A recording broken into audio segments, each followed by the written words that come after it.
चाहिँ उठेर तातो पानी खाइरहेको थिएँ। बुढाले मेसेज गरेर त मलाई त छाता नै बिर्सेर स्टेसनमा लिन जाऊ न भनेर भन्यो। कस्तो राम्रो आकाश है,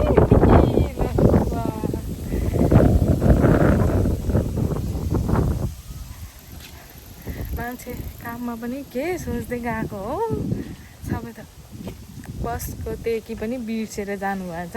अहिले छाता पनि, मैले त छातै बिर्स्यो भनेर मेसेज आउँछ, के गर्नु।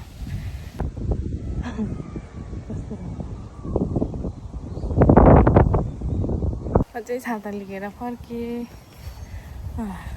धन्न नजिकै छ स्टेसन पनि, त्यही भएर हत्रो।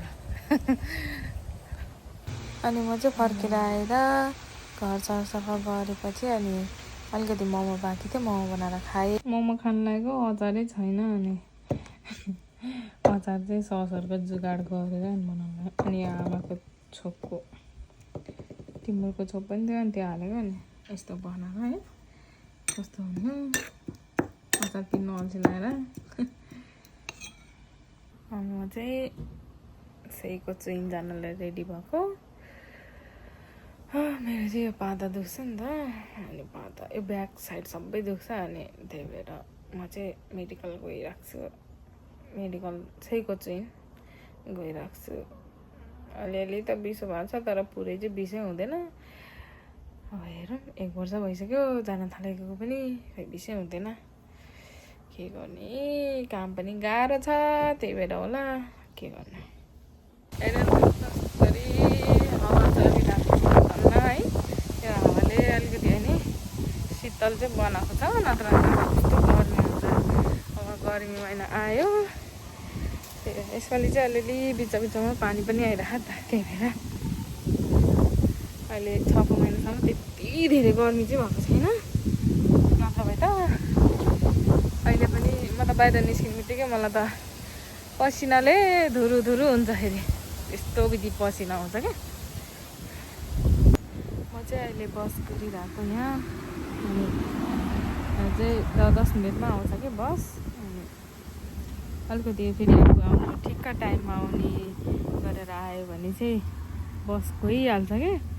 अनि आफू यसरी बसको टाइमभन्दा अगाडि आएर बस कुर्नु थाल्यो भने चाहिँ फेरि बस कहिले टाइममा आउँदैन। गाह्रो छ।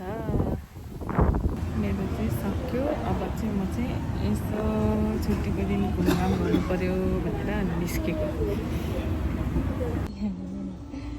Mix vegetable chips, oh my god। अनीको प्राइस देखेरै म ढलेँ। मसँग चाहिँ यो ड्रग स्टोरको 15% छुट गर्ने कुपन थियो, अनि सिन्जाई किनेको। जहिले पनि आज त बाहिर गयो भने केही नि नकिनिकन आउँछु भने है, फेरि बाहिर जानुपर्छ, सबै किनिन्छ, चाहिने नचाहिने के भएको हो यस्तो। अनि आज चाहिँ मैले माछा पकाएको, अस्तिदेखि ल्याएर राखेको थियो, पकाउनु भनेको कहिले जुरेकै थिएन, अनि आज चाहिँ पकाइदिएको। अनि यो चाहिँ हो आजको हाम्रोको खाना बेलुकाको है। अहिले चाहिँ नान खानु मन लागेर जापानिज पसलबाटै सुपाबाटै नान लिएर आएको, अनि माछाको करी बनाएर आजको लागि यति नै, बाइ बाइ।